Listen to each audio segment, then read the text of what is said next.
मैं सामाजिक समरसता के लिए गांधी दर्शन की प्रासंगिकता के पक्ष में अपने विचार प्रस्तुत करने जा रही हूँ। मोहनदास करमचंद गांधी जिन्हें रविंद्रनाथ टैगोर ने महात्मा व सुभाष चंद्र बोस ने राष्ट्रपिता के नाम से संबोधित किया, उनका संपूर्ण दर्शन सामाजिक समरसता से भरा हुआ है। सामाजिक समरसता से अभिप्राय है समाज में रह रहे लोगों में धर्म, जाति, लिंग, वंश, वर्ग के आधार पर किसी भी प्रकार का भेदभाव न किया जाए तथा समाज के सभी लोग आपस में मिलजुल कर प्रेम पूर्वक रहे एवं उनमें एकता का संचार हो, यही सामाजिक समरसता है। गांधी दर्शन के 3 प्रमुख तत्व हैं। पहला सत्य, दूसरा अहिंसा, तीसरा सर्वोदय। ये तीनों तत्व आपस में जुड़े हुए हैं तथा इन तीनों तत्वों का एक ही मूल उद्देश्य है, वह है समाज में समरसता, समानता स्थापित करना। गांधी जी ने दक्षिण अफ्रीका में रंग भेद नीति के खिलाफ कड़ा संघर्ष लड़ा तथा भारत आकर भी उन्होंने एक समाज सुधारक के रूप में यहाँ पर फैल रहे अन्याय, अत्याचार, उत्पीड़न, छुआछूत को समाप्त करने के लिए संघर्ष छेड़ा। गांधी जी ने सभी वर्गों के विकास के लिए सर्वोदय का नारा दिया। सर्वोदय अर्थात सबका उदय, सबका विकास। प्रथम व्यक्ति को जितना मिलता है उतना ही अंतिम व्यक्ति को भी मिले। गांधी दर्शन पूर्ण रूप से सर्वभूत हितेच्छा पर आधारित है। गांधी जी ऐसे समाज की स्थापना करना चाहते थे जहां पर लोग आपसी सहयोग, समन्वय के माध्यम से अपनी आवश्यकताओं की पूर्ति करते हुए स्नेहपूर्वक, प्रेम पूर्वक जीवन यापन कर सके।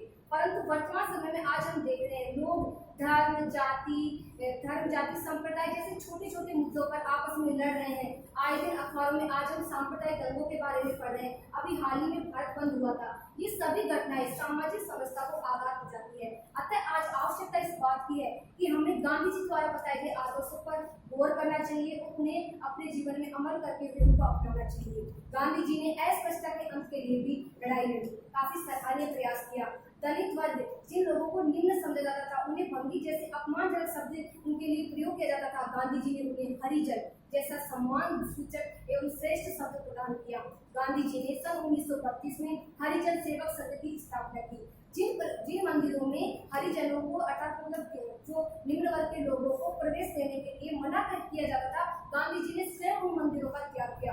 गांधी जी का कहना था कि आप खुद को बदलाव बनिए जो आप दुनिया में देखना चाहते हैं।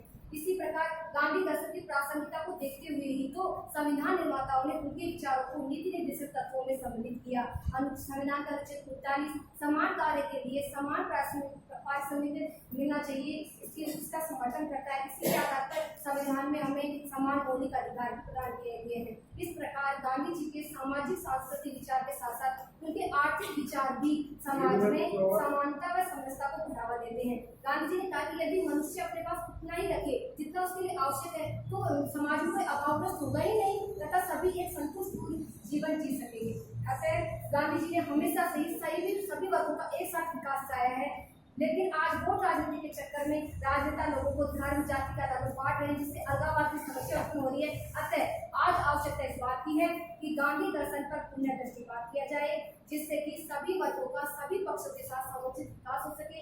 हमें हमारी सोच बदलनी होगी, हमें हमारी सोच को लोक कल्याण पर आधारित करना होगा। अंत में मैं कहना चाहूंगी कि सर्वे भवन्तु सुखिनः, सर्वे सन्तु निरामयाः, सर्वे भद्राणि पश्यन्तु मा कश्चित् दुःखभाग्।